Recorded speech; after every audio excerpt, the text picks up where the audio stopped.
ሰላም ቫይበር ሰላም traders. This is midweek fundamentals. ይህንን ቪዲዮ መስራት የነበረብኝ ሮብ ነው. I know it's because TMS community ላይ I had to get in እና do some stuff. ለዛ ነው የቀረው and I apologize for that. እና በዛሬ ቪዲዮ ላይ በዚህ ሳምንት ምን ተፈጠረ ነው ሚድዊክ ባያሳችን እንዴት ነው የሚለውን አንድ ላይ እናያለን. So this week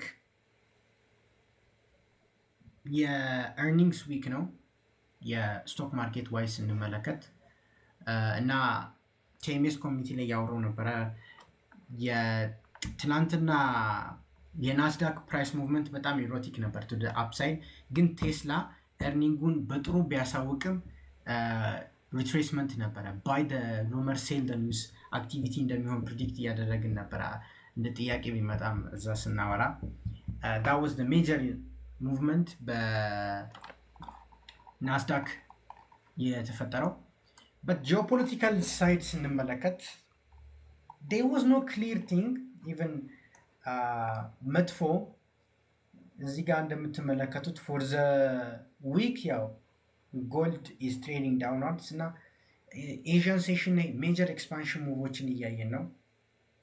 ቢግ ኤክስፓንሽን ሙቭስ but like quickly retrace እያደረገ like እንደ ፒንግ ፖንግ ነበር የተጫወተ የነበረው ማለት ይቻላል። ኔጎሽዬሽንስ ዋይዝ ምናምን ጥሩ ነገር የለም ሲባል ስትሬት ኦፍ ሆርሙዝ አንዴ ተከፍቷል፣ አንዴ ተዘግቷል፣ ሊዘጋን ሊከፈት ነው። ኢቭን ከዚህ መረዳት የምችሉት አሁን አዲስ ዜና መጥቷል። እሱም ጊላባፍ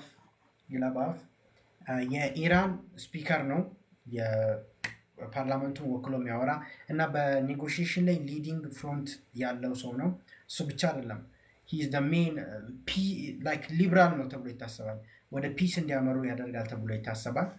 ከዛ በኋላ እሱ ከኔጎሽዬሽኑ ራሱ ሪዛይን እንዳደረገ አሳወቀ እና እንደሚታወቀው ሲስፋየሩን ያስቀጥለዋል። ሲስፋየሩ ለኔጎሽዬሽን ኦፐን ማይንድድ የሆነ ሰው ነው የሚባል ሰው ከሲስፋየሩ ተነሳ ሲባል ያው እንደሚታወቀው there will be a shocks you know እና እንደምታውቁት ለዛ ነው ዶላር የጠነከረው ጦርነቱ ይባባሳል በሚል፣ ስቶክ ማርኬት የተዳከመው ጦርነቱ ይባባሳል በሚል፣ ኦይል የጠነከረው ኦይል እና ጎልድ ቤሲካሊ the same ዳይሬክሽን ነው የሚሄዱት ማለት ነው።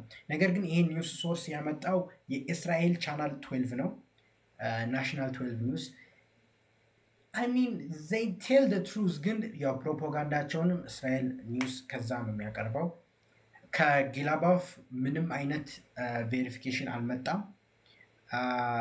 እሱ ብቻ አይደለም፣ አንድ እዚህ ጋር እንደምትመለከቱት ኤር ዲፌንሳቸው አክቲቬትድ ሆኗል። እዚህ ጋር እንደሚታየው ይህ ማለት ኤር ዲፌንስ አክቲቬት ሆኗል ማለት የሆነ ሆስታይል ቦዲ ወደ ኢራን እየገባ ነው፣ ያ ትንሽ ጦርነት ሊመጣ ነው የሚባል ሲቹዌሽኖችን እያመጣ ይገኛል። ሶ አሁን ካረንትሊ አዝ ዊ ስፒክ ጦርነትን ወደኋላ የመመለስ ቻንስ አለው። ከሲስፋየሩ የመነሳት ከጊላባፍ ተነስቷል። እናም የኤር ዲፌንሳቸው አክቲቬት መሆኑ kind of poses big problem ትልቅ ፕሮብለም ነው ፖዝ የሚያደርገው እና if it holds true እና ዛሬ ማታ ስትራይኮችን ካየን ኦይል $100 በላይ ይሄዳል። ጎልድ ወደ 4600 ሬንጅ ውስጥ ይገባል to the downside። እዚህ ጋር ቮሉም ፕሮፋይሉን ስለማይታዩ ነው፣ ግን somewhere around 45-4600 ይጠጋል።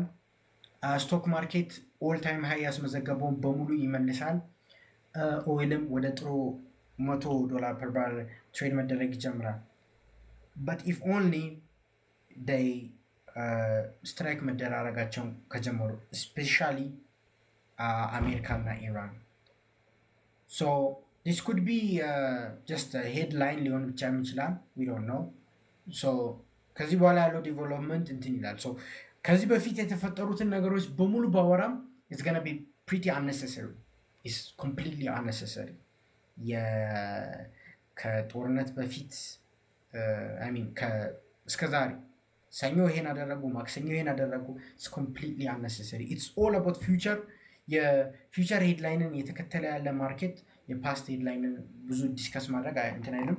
ከዚህ በኋላ የሚመጡት ሄድላይኖች እጅጉን ያሳስባሉ። እንደምትመለከቱት ኢቨን ቫሉ ኤሪያ ያለውን እጅጉን ሰብሯል እና ከዚህ በኋላ አንድ ድጋሚ ሚሳይል ስትራይክ ተደርጓል፣ አሜሪካን አጠቃች የሚል ኒውስ ከመጣ we will see well below this line። ይህ ማለት ስቶክ ማርኬት ይጎዳል፣ ዶላር ይጠቀማል፣ ኦይል ይጠቀማል፣ ጎልድ ይጎዳል። you can easily see it from this perspective። ዶላር የሚጠነክርበት ምክንያት ያው as a safe haven a hedge ሰዎች ትሬዠሪን ፕሪፈር ያደረጉ ነው። እሱ ብቻ አይደለም፣ ስቶክ ማርኬት የሚጎዳው ያው ጦርነት ስቶክ ማርኬትን ይጎዳል። that's the most typical thing you can think። እና ኦይል የሚጨምረው ጦርነቱ ይባባሳል የሚል ፍራቻ ነው። እና WTI or US ኦይል ዲፍረንሳቸው በጣም ትንሽ ቢሆንም ወደ 95 ገብቷል። እና ይሄ ነገር እውነት ሆነ እስከ 100 ድረስ ይሄዳል። ሶ ኢኮኖሚክ ኒውስ ዋይዝ ላይክ the most useless calendar of all time። አሁን ካላንደር ኢኮኖሚክ ካላንደር ዩስለስ ነው for two reasons። የመጀመሪያው በቲክቶክ ቪዲዮ ላይ እንዳሰረኩት የገቨርንመንት ሸዳውን ስላለ all the economic news እና ዳታ እንደ ድሮ ፍሎው አያደርግም። የተወሰኑ ብሎክ የተደረጉ ኒውሶች አሉ አብዛኛው። that's why የአሜሪካን ዳታ እያገኘ ያለው the first one። so የአሜሪካን ኢኮኖሚክ ካላንደር ማግኘት ካልቻልን what's gonna happen is ዶላርን ሙቪንግ ፋክተር ያጣል። ዶላር ደግሞ የሌላ ካረንሲ ፔር ይከተሉታል እና ዶላርን ሙቭ የሚያደርገው ሄድላይን ስለሆነ ሄድላይኑ ሞር ኢምፖርታንት ይሆናል በኢኮኖሚክ ዳታ ዋይዝ ማለት ነው። ሶ እዚህ ጋር እንደምትመለከቱት ኒውስ ሲያመጣ ምንም ልዩነት የለውም። አክቹዋሊ ሌሊት ማታ 4 ሰዓት ላይ ስለ ሄልዝ ኬር ኢቨንት ይኖረዋል ትራምፕ but ምንም በእርግጥ እዛ ላይ ስለ ኢራን የሚያወሩት ነገር ሪአክሽን ውስጥ ሊቀጥል ይችላል፣ ግን ምንም ነገር የለም። እናም like initial claims was bad ዩሮ ማኒፋክቸሪንግ ምናምን እሱ is not that much of an important issue especially ሄድላይኑ ድሪቨን የሚሆነው በእንትን ሲሆን ማለት ነው። so next week የሴንትራል ባንክ ዲሲሽን ዊክ ነው። next week we're gonna have a lot of activity። we expect ማደርገውም ደግሞ ሆኪሽ ሴንትራል ባንኮችን ነው የምንጠብቀው፣ ሆኪሽ የሆኑትን maybe next week you might see me do the analysis for every bank እና put my prediction። እዚህ ጋር አሪፍ ነው ነገር እናያለን። but ለዛ የአርብ ዕለት ሲኦቲ በጣም ወሳኝ ነው። ሶ ቅዳሜ ወይ እሁድ አፕሎድ ይደረጋል አታስቡ፣ በዴሊ ቫይብስ ዩቲዩብ ቻናል ሊንኪን ባዮ እና ስለ ሲኦቲ አሰራር ማወቅ ከፈለጋችሁ በቫይብ ትሬዲንግ ዋናው ቻናል ላይ አስቀምጫለሁ፣ ስቲል ሊንኪን ባዮ። ሶ ኔክስት ዊክ ነው ሞስት ሄክቲክ የሚሆነው የሴንትራል ባንክ ዲሲሽን ስላለ ማለት ነው። ዛሬ ያው የጊላባፍ ሪዛይን ማድረግ እና የኢራን ኤር ዲፌንስ አክቲቬት መሆን እንደምትመለከቱት ሃይ ኢምፓክት ኒውስ አምጥቷል። ለዛ ነው ማርኬት ሪያክት ያደረገው ማለት ነው። ያመለጣችሁ ዴሊ ቫይብስ ላይ የዚህ ሪከርዲንግ ስለሚቀመጥ ፉል ኤክስፕላኔሽን ማግኘት ትችላላችሁ አዲስ ለገባችሁ ሰዎች። ሶ ኔክስት ዊክ ኢዝ ኦል አባውት ኢንትረስት ሬት አጀስትመንት እናም የሲኦቲ ሪፖርትን በማየት የሴንትራል ባንክ ኤክስፔክቴሽኖችን መረዳት እንችላለን። እሱን በሲኦቲ ሪፖርት እንገናኛለን። ከዚህ በኋላ ያለው ግን ሄድላይን ድሪቨን ነው። ላይክ ኢቨን ጠንቋይ ለራሱ ስትረግል የሚያደርግበት ማርኬት ነው የሚሆነው። ኢስገነቢ ፋይናንሻል ጁስ ዶት ኮምን መከታተል ነው። ዳትስ ዘ ቤስት ቲንግ። እና ከረንትሊ አት ቲኤምኤስ አይ ዶንት ሃቭ ቱ ቴል ዩ ጋይስ ኢትስ ጀስት አ ስፖይለር የፋይናንሻል ጁስ ዶት ኮምን የሚተካቱ ዲቨሎፕ እያደረግን ነው። ቲኤምኤስ ላይ የቴክ ቲም አለ እና ሜይ ቢ ፋይናንሻል ጁስ ዶት ኮም አብዛኛው ሰው ኢሊት ፕላን የለውም። እሱ ብቻ አይደለም ኒውሱ ሲመጣ ኤክስፕሌን የሚያደርግለት የለም። በት አትኤምኤስ ዲቨሎፕ እያደረግን ነው ቱል ሜይ ቢ በቅርብ ቀን ታይታላችሁ። በኢትዮጵያ ዲቨሎፕ የተደረገ የኢትዮጵያውያኖች ፎሬክስ ፋክተሪ በአጭር ቋንቋ የኢትዮጵያውያኖች ፎሬክስ ፋክተሪ የተሰራ ነው። ጠብቁ፣ በጉጉት ጠብቁ እላለሁ። ዳትስ ኦል አይ ካን ሴይ።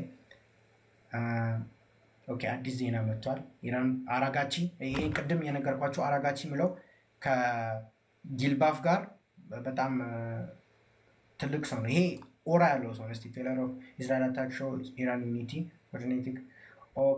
ኦኬ አይ ቲንክ ኢራን እስራኤል አታክ አድርጋለች፣ ግን ፋክ ሲ እስራኤል አታክ አድርጋለች ጋይስ ኢራንን እና ኢት ፌልድ።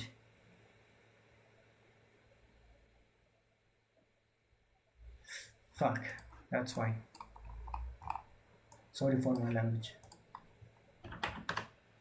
ኦይል መቶ ሊገባ ነው ጋይስ።